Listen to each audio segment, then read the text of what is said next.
Um homem na casa dos 20 anos, focado na carreira e no autodesenvolvimento, reencontra Nath, uma antiga paixão de infância que o rejeitou no passado. Agora mãe solteira, ela o procura novamente, pedindo uma chance. Mesmo pressionado por amigos e familiares, ele se mantém firme em sua decisão de não se envolver, pois não sente atração por ela. A situação o faz questionar se está tomando a decisão certa, dividindo suas escolhas entre o que quer e as expectativas dos outros.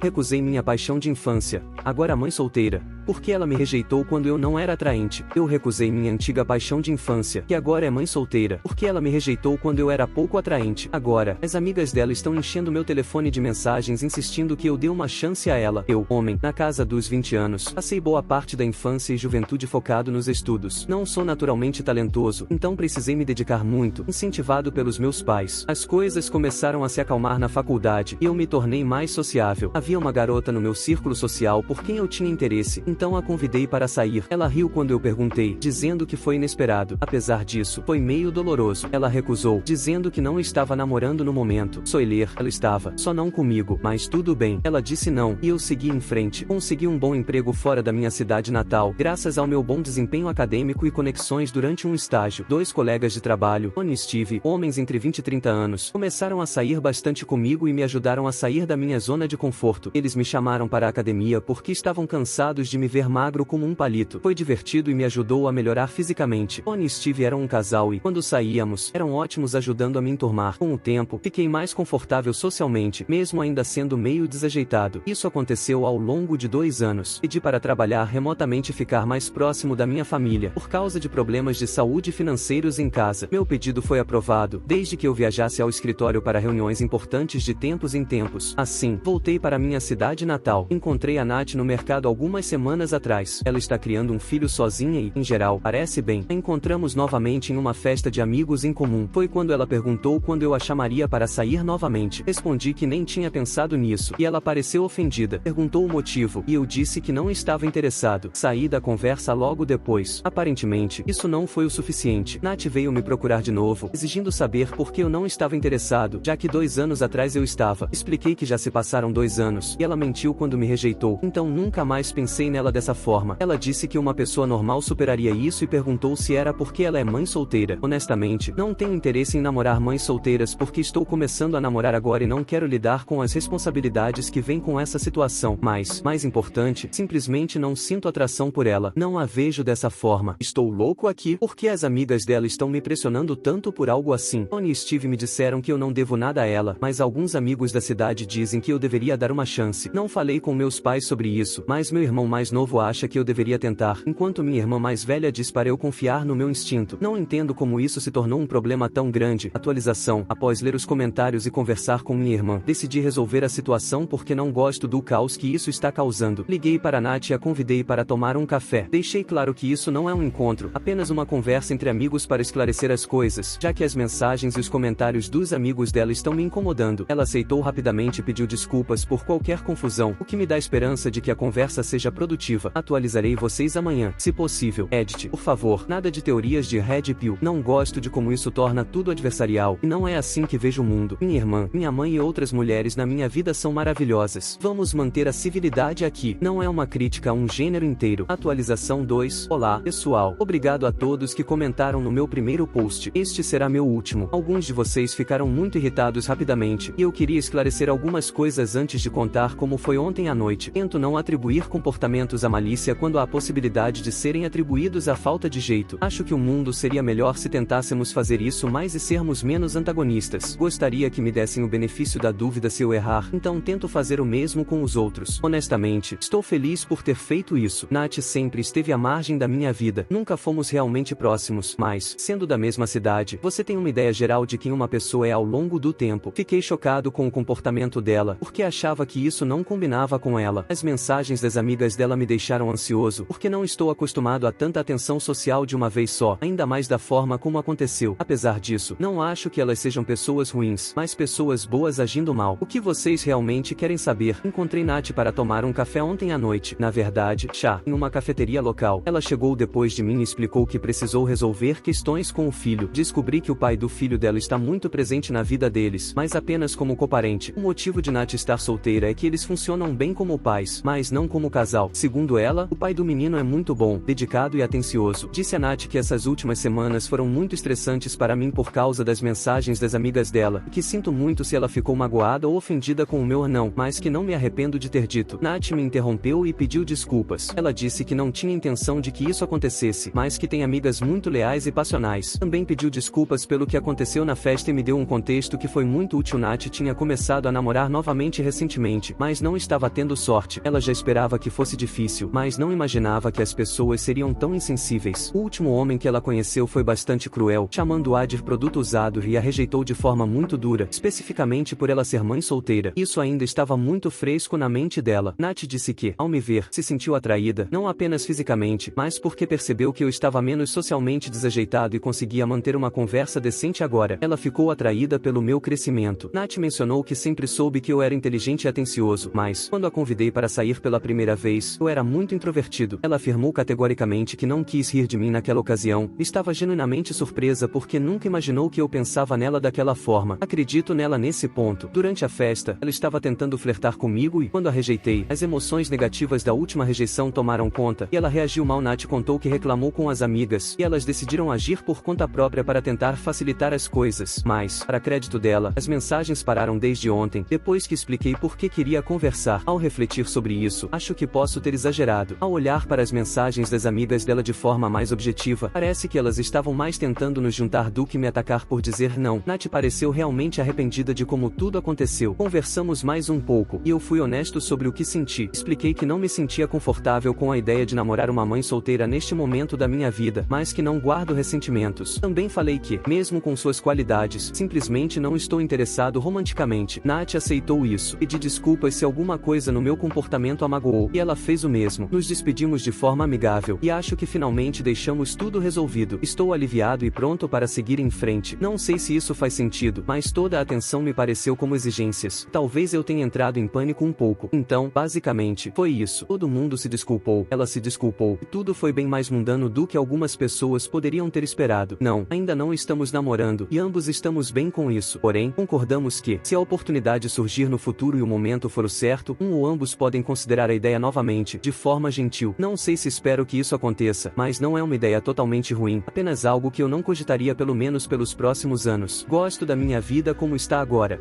Descobri o caso secreto da minha esposa em Paris rastreando as milhas aéreas dela. Cancelei seu voo de volta, me divorciei dela e ainda consegui fazer com que a banda do amante francês dela se separasse. Sou um homem de 33 anos e minha esposa tem 30. Estamos juntos há 6 anos. Quando a conheci, soube imediatamente que queria estar com ela para sempre. Ela era tudo o que eu achava que queria em uma mulher e mais. Para começar, precisei de um pouco de persistência para convencê-la a sair comigo. Ela era nova no escritório onde trabalhávamos e não queria se meter em problemas namorando outro funcionário, mas eu percebia que ela gostava de mim pelo jeito que olhava para mim. Acabamos saindo e nosso primeiro encontro foi incrível. Foi o início de um romance intenso, e nos casamos cerca de 1 ano e meio depois de nos conhecermos. Uma das coisas que mais gostava nela era o desejo constante de aprender, seja uma nova habilidade ou um idioma. Ela sempre queria expandir seus horizontes. Ela era uma pessoa muito conectada ao mundo, adorava viajar e aprender sobre culturas diferentes. Eu não era assim, mas aspirava a ser, e a admirava por isso. Fizemos algumas viagens juntos logo após o casamento. Visitamos Singapura e Tailândia, o que foi incrível. Quando a pandemia começou, obviamente não conseguimos viajar mais, e isso foi muito difícil para ela. Viajar era sua maior paixão, e ficar confinada em casa por meses foi um pesadelo para ela. Uma das formas que encontrou para lidar com isso foi participar de um clube online que se reunia 1 ou 2 vezes por mês. As pessoas conversavam por chamadas no Zoom sobre lugares que tinham visitado e culturas diferentes. Uma das partes favoritas dela era a sessão de troca de receitas, onde todos compartilhavam comidas típicas de suas respectivas culturas. Ela adorava esse grupo. Ficou bastante amiga de vários membros, e eles conversavam fora das reuniões, jogavam online ou assistiam a filmes juntos pelo Discord. Fiquei feliz que ela encontrou uma forma de sobreviver sobreviver aos primeiros dias da pandemia. Quando tudo voltou ao normal, com vacinas e a possibilidade de viajar novamente, ela aproveitou a primeira chance que teve. Infelizmente, eu já estava de volta ao escritório, então minha agenda não permitia viagens. Ela, por outro lado,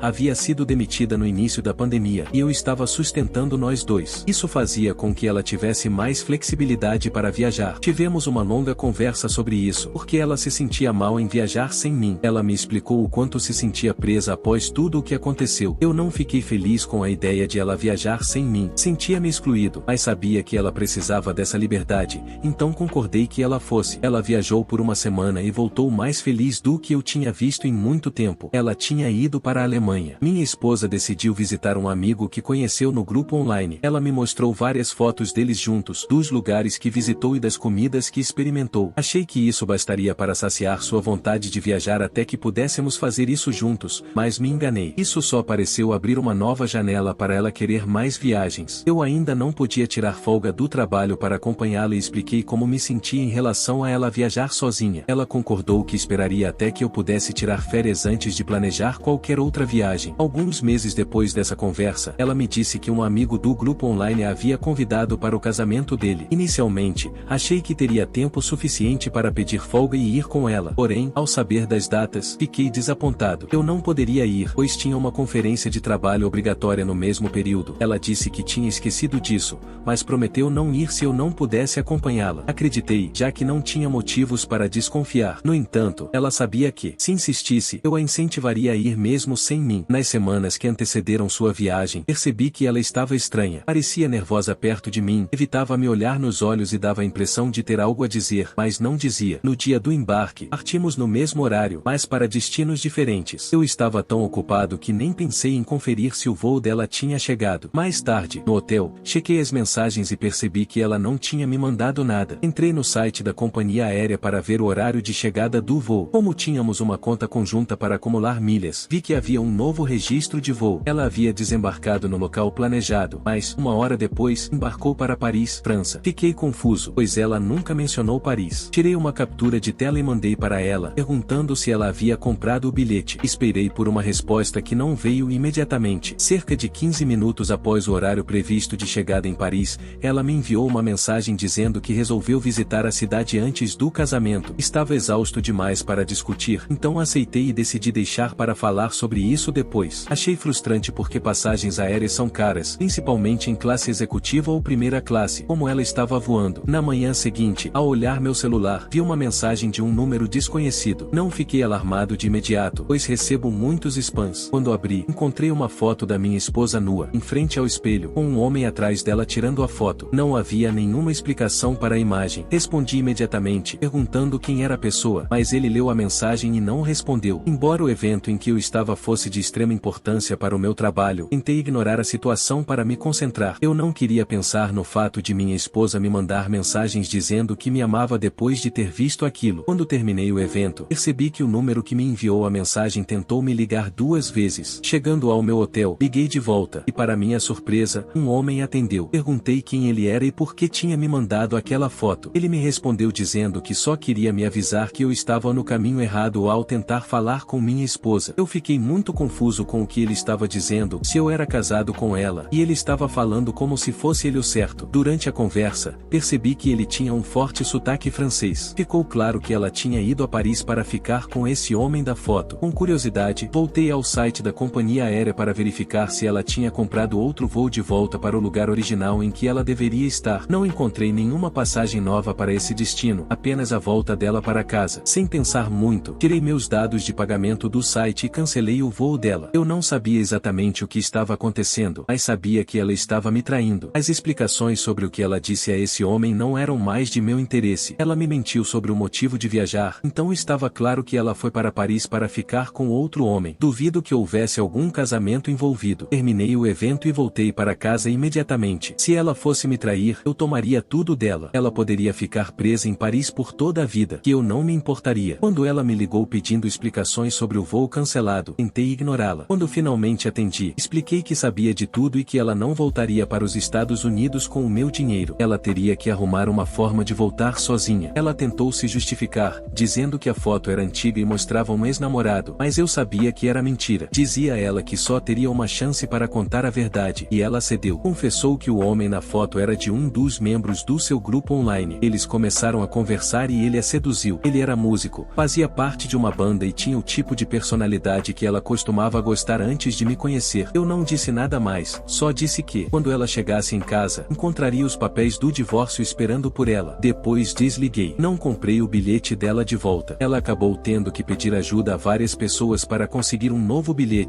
já que não tinha dinheiro próprio. Sua irmã acabou comprando a passagem e depois ligou para me xingar por deixá-la na França. Eu fui procurar mais sobre o homem com quem ela estava se relacionando. Ele tinha uma banda, e quando o encontrei, fiquei surpreso com o número de seguidores que ele tinha. Era um artista em ascensão, e uma de suas músicas estava fazendo bastante sucesso. Embora eu soubesse que estava fazendo algo errado, não pude evitar. Usei um perfil falso e publiquei a foto dele online, sem a face da minha esposa para que ela não pudesse me processar. Junto com a foto, escrevi uma história sobre como ele havia estragado a vida de um homem ao se envolver com uma mulher casada. A história atraiu muito apoio, e a postagem gerou uma grande repercussão. Após o divórcio, minha ex-esposa foi morar com sua irmã enquanto tentava encontrar um emprego. Ela acabou conseguindo um trabalho presencial, o que, para mim, era uma ironia, pois isso significava que ela teria que abrir mão da sua paixão por viajar, algo que eu sabia que ela odiava. Achei engraçado pensar que, por causa das minhas ações, sua vida de viajante acabaria. Alguns meses depois, eu acessei as redes sociais da banda do homem com quem ela estava. Vi que o grupo, que havia ganhado bastante visibilidade, estava recebendo uma reação mista nas redes sociais. Um dos membros da banda fez uma postagem no Instagram explicando que, após o ocorrido, decidiram que seria melhor seguir caminhos separados e interromper a banda. De certa forma,